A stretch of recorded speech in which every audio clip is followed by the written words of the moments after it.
perubahan. Kadang disebut turning point, perubahan hidup. Ini bagi teman-teman yang suka kajian-kajian isu-isu, kajian Islam terbaru. Kemarin kan banyak dibahas tentang hijrah. Hijrah dalam konteks kajian kita malam hari ini ya konversi itu. Jadi coba kita lihat selanjutnya, saya jelaskan beberapa tentang konversi. Jadi konversi adalah satu pengalaman keagamaan di mana seseorang mengalami dramatik spiritual turn.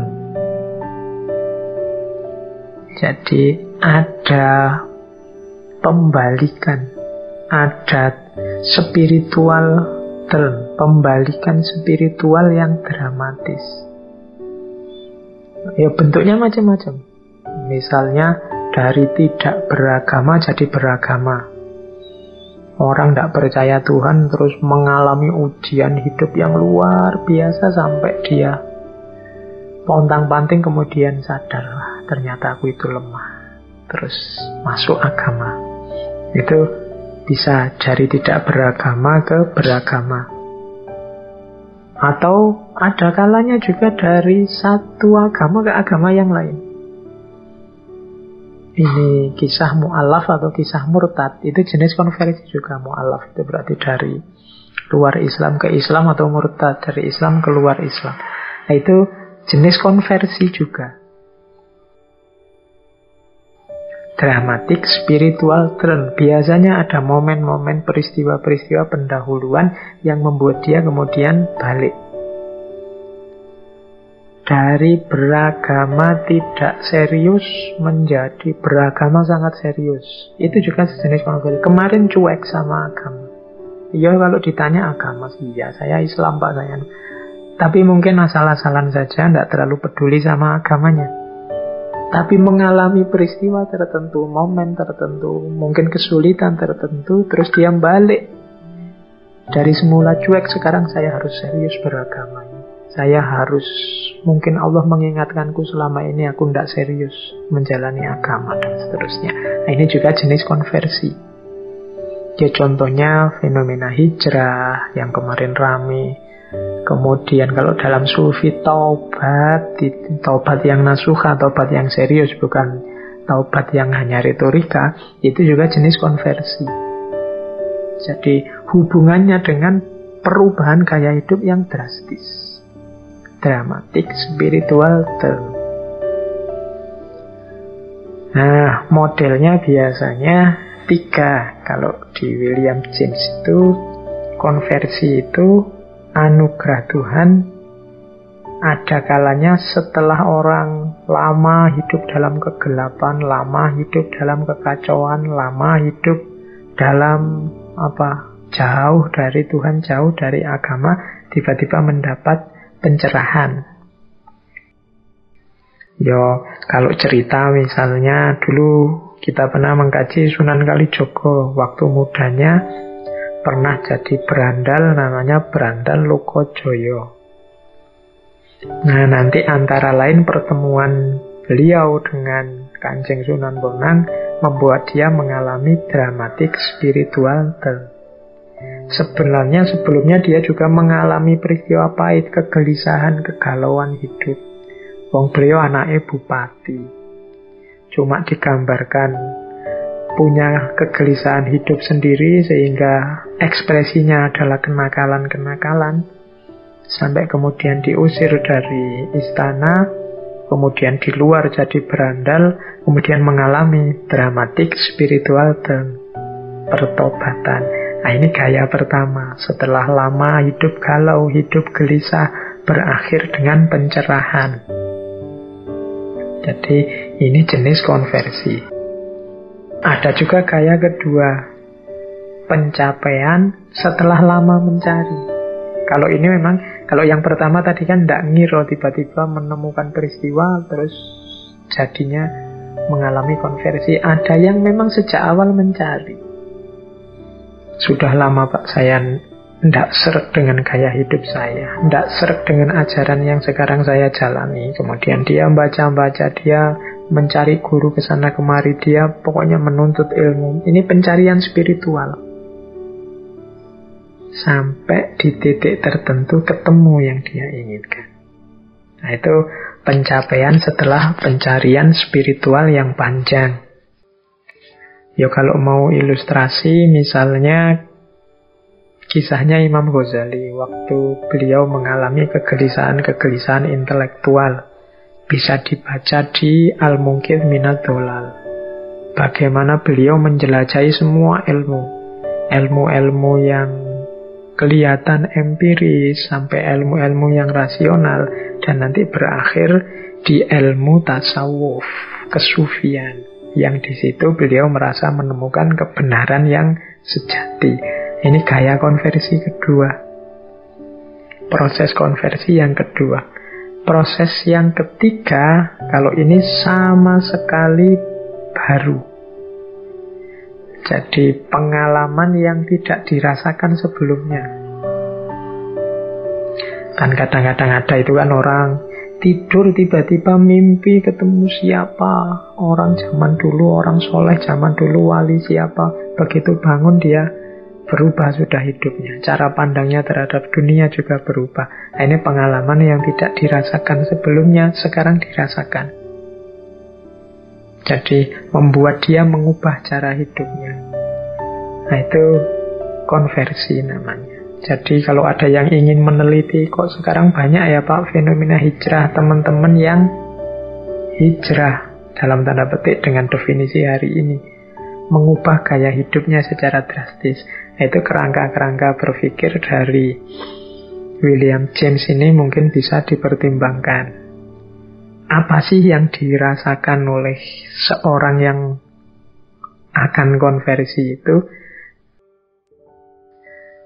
Kalau menurut William James, paling tidak ada 5 hal dalam pengalaman seseorang sebelum konversi, yaitu yang pertama apa?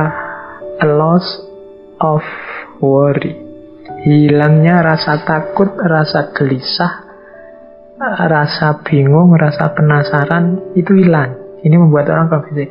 Saya kemarin gelisah sekali, hidupku tidak tenang. Setelah membaca ini, setelah mendengarkan petunjuk ini, setelah kemudian hidupku berubah, terjadi perubahan, itu berarti mengalami a loss of worry. Ketakutannya hilang. Jadi begitu saya konversi sekarang, semua ketakutan lenyap. Nah, itu yang dialami.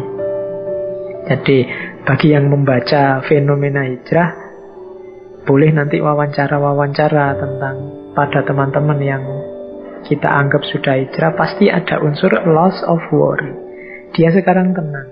Dia sekarang merasa lebih nyaman hidupnya. Kemudian yang kedua, perceiving truth not known before. Jadi mendapatkan kebenaran yang semula tidak tahu. Jadi oh ternyata ini yang benar. Itu biasanya membuat orang konversi. Oh ternyata ini lebih baik. Saya tidak tahu sebelumnya. Nah ini membuat orang kemudian konversi. Perceiving truth not known before. Paham sekarang saya. Kemarin saya tidak paham-paham. Sekarang saya paham. Nah, ini membuat lahirnya konversi. Ya entah yang dia pahami apa, yang dia posisikan sebagai kebenaran apa. Jadi yang kedua cirinya itu. Yang ketiga, pengalaman konversi itu isinya adalah the world appears to go through a change. Maksudnya apa? Orang yang menjalani konversi itu biasanya sekarang melihat dunia beda dengan kemarin. Jadi mungkin kemarin dunia itu isinya suram, isinya bikin susah saja, isinya bikin ruwet saja. Sekarang melihat dunia secara lebih cerah. Tidak seperti kemarin. Kalau kemarin tidak berani hidup, sekarang sudah mulai berani hidup dengan baik. The world appears to go through change. Mungkin kemarin dunia dianggap sumbernya kejahatan, sekarang dunia dipandang sebagai kendaraan menuju kebaikan. Ini orang, karena apa? Sudut pandangnya berubah. Kenapa sudut pandangnya berubah? Karena dia dapat pengetahuan baru yang semula tidak diketahui.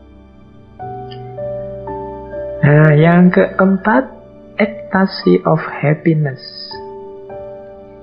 Ecstasy of happiness itu seneng, gembiranya luar biasa, bahagianya luar biasa. Mungkin di antara yang mengikuti ngaji pernah punya pengalaman konversi, entah bentuk apa, itu kan begitu ngalami rasanya gembiranya, senengnya luar biasa. Itu namanya ecstasy of happiness. Ini dijelaskan susah ini. Ini masuk kategori yang ngalami, yang ngerti di mana bahagianya, di mana gembiranya. Ini yang membuat orang-orang yang menjalani konversi ini biasanya lebih semangat beragamanya. Lebih ingin serius. Tinggal diisi dengan wawasan-wawasan keagamaan yang tepat saja. Karena kalau isinya keliru ya nanti buahnya bisa berbeda. Jangan sampai kegembiraan nanti membuahkan bencana. Karena ini semangatnya sudah ada, gairahnya sedang meluap-luap. Ecstasy of happiness. Dan yang terakhir, pengalaman konversi itu buahnya adalah saintliness. Saintliness itu ke orang sucian. Apa maksudnya? Jadi biasanya orang yang konversi itu merasa dan menjalani hidup sesuai dengan kategori-kategori kesucian yang dia yakini. Jadi menetapi kesucian hidup seperti orang-orang suci. Jadi biasanya orang yang konversi itu, maka teman-teman jangan heran, biasanya terus kemudian selama ini kalau ngomong tidak karu-karuan, sekarang dia mulai ngatur omongannya sesuai dengan keyakinannya yang baru. Selama ini mungkin hidupnya kacau, selama ini tidak pernah pakai baju, kalau keluar-keluar sesukanya saja, sekarang kostumnya ganti, lebih religius. Itu namanya saintliness.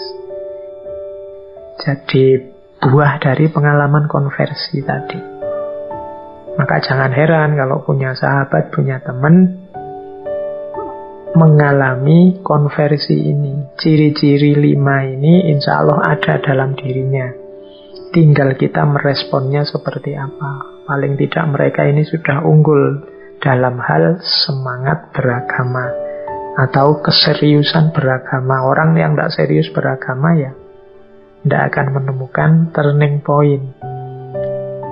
Awalnya tetap harus serius. Nah, ini fenomena konversi menurut William James dalam Varieties of Religious Experience. Salah satu dari 4 jenis pengalaman beragama. Lalu kalau gitu semua orang harus konversi. Yang sudah mantep biasanya ya tidak merasa butuh konversi. Dia lebih asik di ranah numinus, di ranah prayer, ranah miracle, biasanya begitu. Tapi konversi juga salah satu jenis pengalaman keagamaan.